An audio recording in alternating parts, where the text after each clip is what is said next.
Animaniacs issue 44. Brain says that after charting his previous plans, the reason for his repeated failures has become clear to him, and Pinky calls him a loser. Surprisingly, Brain's conclusion isn't that Pinky is usually the reason his plans fail, so this must be a different universe from where that's the case. And it's also not that his plans fail because they're doomed to begin with because of his faulty reasoning. Instead, he somehow thinks no loser could hit Pinky, and says he should convince everyone he already has taken over the world. That'd only be possible with mass brainwashing, which he tried in the show already. How did he think this was a good idea? Obviously, he'd never be able to convince any world's leaders that they aren't running the world, because they do that every day. Pinky rips some paper, and for no apparent reason, Brain tells him to stop. And Pinky says he's changing the paper on his side of the cage because he spent too much time hanging around the old water bottle yesterday.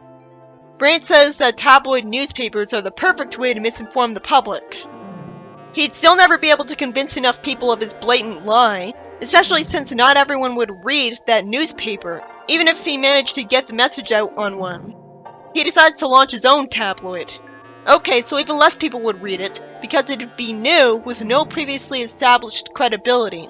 He says people are sure to believe his story if there's people that believe in conspiracy theories. But that's only a small amount of people. Brain and Pinky stand around at the Hollywood premiere of Brad Pitt's new film. Brain politely asks him if he wants to be photographed with him. And because it wasn't authorized to be so close to him, the security guards overzealously beat up a bunch of mice who had plenty of time to start running away from them, because they would have heard the guard say that seconds before he got close enough to hit them. Pinky says something impossible happened, which would only make sense if he was hallucinating from getting hit in the head. Then we see some annoying looking red panels where Brain's in a dark room complaining about how the only photos they got were of Brain getting slapstick. Pinky says the photo of Brain getting crushed by a foot is his favorite. So he is sadistic against him? It's not just fanning? So he goes back and forth on whether he actually cares about him. It depends on his mood. Somehow, Brain doesn't call him out on this. Pinky wants him to apologize to someone for an unseen incident. And Brain decides to create his own photos showing celebrities flocking to bond with him. Pinky says he's scared of the dark and wants to turn on the light now. And Brain hits him and says that turning on the light would ruin his photos. I always hate it when the stories make it way too obvious how the plan's gonna fail because of the foreshadowing. To be fair, sometimes people forget what happened recently after a head injury, so it could make sense that he forgot Brain's warning because he hit him there. And he doesn't know science enough to implicitly know why light would ruin photos in a dark room. Brain should have known this, and he should have locked the door to the dark room and kept the key to make sure that the lights wouldn't be turned on later. I would be a lot more careful if I had a partner like Pinky, so a genius has no excuse. It's gonna be a little frustrating. He could have easily not had to deal with the problem of needing a dark room to develop photographs. He casually time travels all the time, and you'd think there'd be no way it could be made in a world that still requires dark rooms to develop all of his photographs. You'd think the time period wouldn't be an excuse anyways because Brain can make anything. So he should have already invented a better method of photography. Specifically because Pinky wouldn't be able to ruin it so easily. So we see his newspaper, which is nothing but headlines and photos, and Brain answers a letter written by a kid because somehow kids read newspaper tabloids. And he doesn't make himself look very good with the way he responds. It's nice of Brain to have a brownie recipe printed in the newspaper for no reason. We see a bunch of people in one place who are confirmed to somehow believe in his newspaper because they say they do without knowing that he's there. So they're not acting like this just to humor him. The president says Brain's been lying, so it's especially confusing that he believes Brain that he rules the world for no reason. Pinky says in front of people that Brain made up those stories. You'd think they'd actually react to this, not act like he said nothing. You'd think Brain would decide to keep him in his cage after this, until he's taken over the world. Then Brain ends up on the Tonight Show and gets asked why they should believe his claim. He says that if he doesn't, he'll have the head of the newspaper cancel the show. This scares him into humoring him, even though he should be able to tell that he couldn't get that to happen. Brain thanks him, and Pinky's nice enough to flatter him. We see someone make a speech to a bunch of people, and somehow a bunch of people from other countries all vote to make Brain ruler of the world. This doesn't make any sense because the whole reason Brain got this far is that supposedly Brain got people to believe he already ruled the world. So there's no reason they'd put it to a vote, because they'd think he already had that position. If Brain was written to use a memory-altering device on everyone, then it'd be justified that he got this far, but even then, that'd be insanely overpowered, so he'd be very lucky to make it. Magic would be required. Brain thanks someone, and then Piggy says he should see everyone that he invited here to help celebrate. It's all of the people that Brain lied about in his newspaper, and Piggy's happy about this. Wouldn't they have known right away that they wouldn't be on Brain's side because they're lied about, and they'd know that? I guess it assumed that even they ended up believing the lies, because it's already crazy enough that other people believed the lies. Like the president. He could have easily not done this. He also didn't have to say that these people's allegations are true, so I can't help but find this frustrating. I did have a hunch that Pinky turning the light on in a dark room wouldn't be what ruined the whole plan, because I've been wrong about what looked like foreshadowing being that before. But now I wish that was why it was ruined, because that'd be more believable since a head injury would make him forget he was told not to do that. But here, the only way Pinky would do this is if he actually wanted Brain's plan to fail. But we're actually supposed to believe he doesn't. The people responsible for the franchise expect you to think that. And I don't see how they think that unless they don't remember the series very well. So Brain ends up chased away with dust clouds behind them for no reason. And again, Pinky miraculously doesn't get hit by Brain for this or even insulted, even though he has no reason to think he didn't ruin his plan on purpose. He'd have no reason to think these people would be happy about being lied about and believe the lies involving them and invite them because of that. So he didn't do it out of stupidity. He'd have no reason to think that inviting people angry about being lied to would work out well. So I don't see why Brain wouldn't think he did this to ruin his plan on purpose, since that has to be why he did it. Even someone insane wouldn't think him doing this would work out for Brain. So a character being insane only works so much to justify things. Animaniacs issue 45. Brain says the day he's been waiting for is here, and Pinky somehow says that they're having a lint giveaway.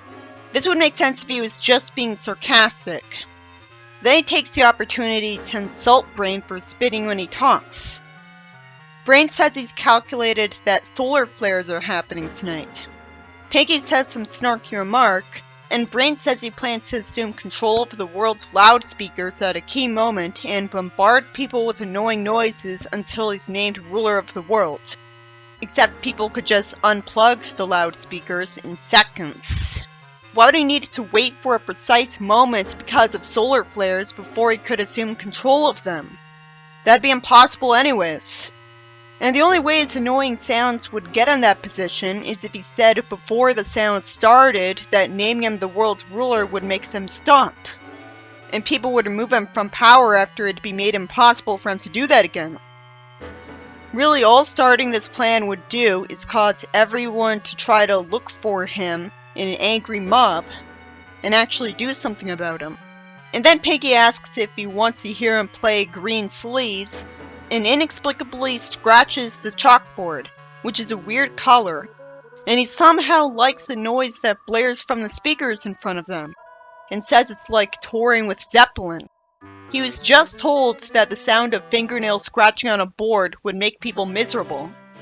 So the only logical reason for why he'd do this anyways is that he wanted to get back at Brain. And somehow the speaker's noise sends Brain's brain out of his head, even though it wouldn't fit through his ear and should have still been in his skull. This would only happen if it was a dream. Pinky regrets what he did, and when he hears Brain's voice, he naturally assumes he's contacting him from the great beyond. That would have made more sense. I guess I can understand why he cheers up, because he can still talk to him, so he hasn't really lost him. Pinky cares enough to ask if he's happy over there.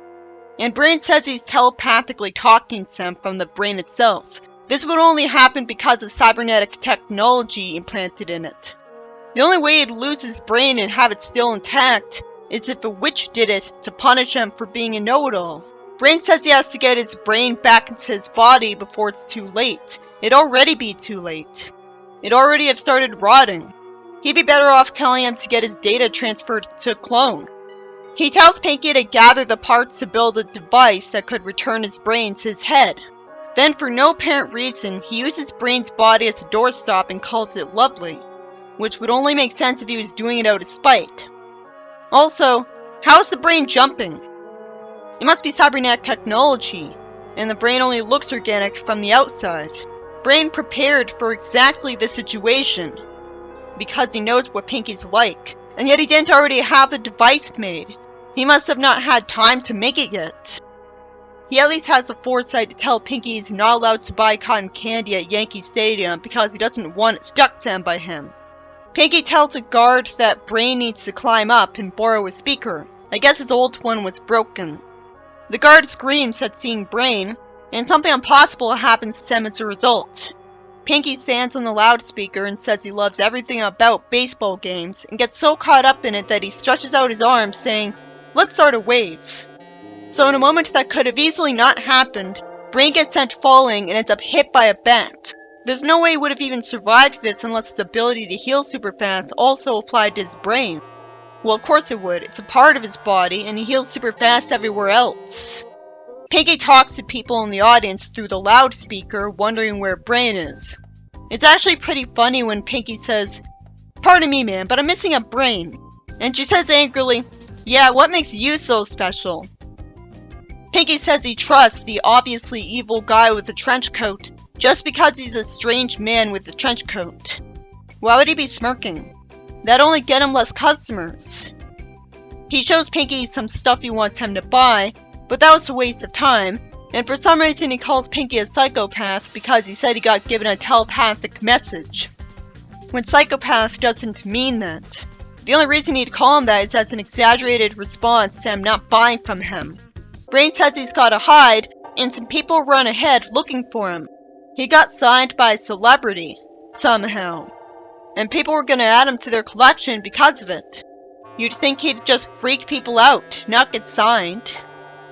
Pinky responds sarcastically to his complaint. He'd know he said actually nice things to him before. Pinky sees an actor on an ad say something that'd only be scripted as a joke because it's so long-winded and silly. Brain tells Pinky to not remove any of the other fuses, and he does so anyways. Pinky says he's a colorblind moron, but then he says, "I guess." Apparently he's really new to the world in this story if he took this long to find out he's colorblind. He tells him he'll have it fixed, and Brain says no. So there's no reason he'd keep doing what he's doing, unless he's trying to get back at him. He puts him in the fuse, and he ends up getting huge and gross looking. He tells Pinky where to go, and Pinky sits on him while he slides down a tower. And Pinky calls for a taxi. I giggle at the sheer imagery as Brain says, "Pinky, I'm 30 feet tall and leave a trail of slime behind me. What taxi is going to pick me up?" So Pinky should have been written so only call for a taxi sarcastically. Then some police cars drive after him. Pinky assumes it's because he was jaywalking. Well, people don't freak out over talking mice. So maybe his logic is that he assumed people were okay with seeing weird things. Or he's just joking again. Brain decides to climb the Empire State Building himself with his slime.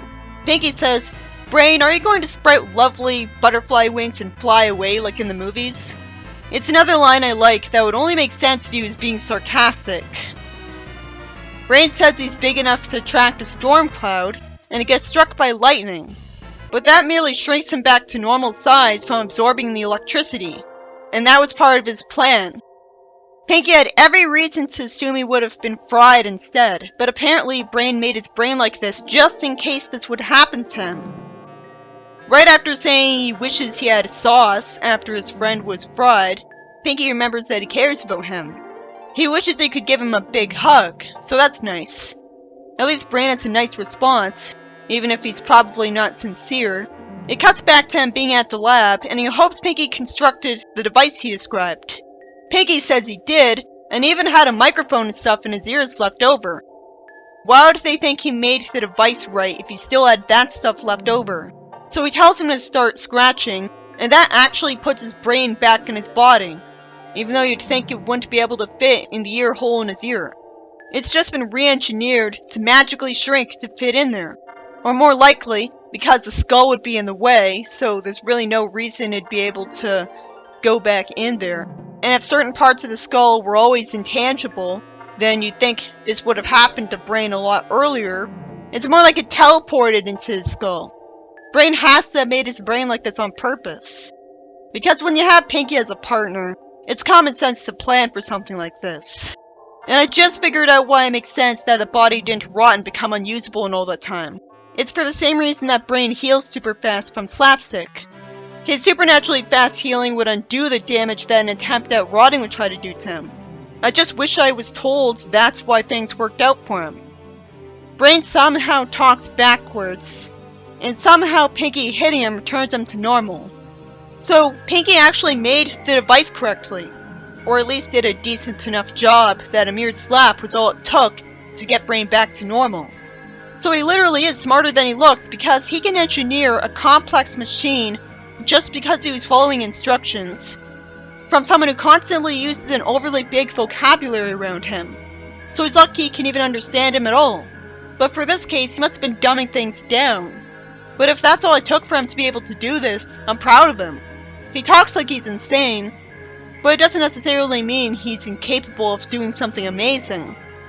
He was never literally insane anyways because he's not hallucinating all the time. This story by Bill Matheny is about Brain making a newspaper full of faked photos and headlines to manipulate people into thinking he's the ruler of the world. And somehow, it actually gets the president to humor him, and people from various countries vote to make him the ruler. Which makes no sense because they're only doing that because they think he already is. Not to mention they never give up their own authority. There was an episode of the show where Brain had brainwashing serum and pancakes. That'd make more sense than this, to justify all of this. Just have brainwashing ink in the newspapers.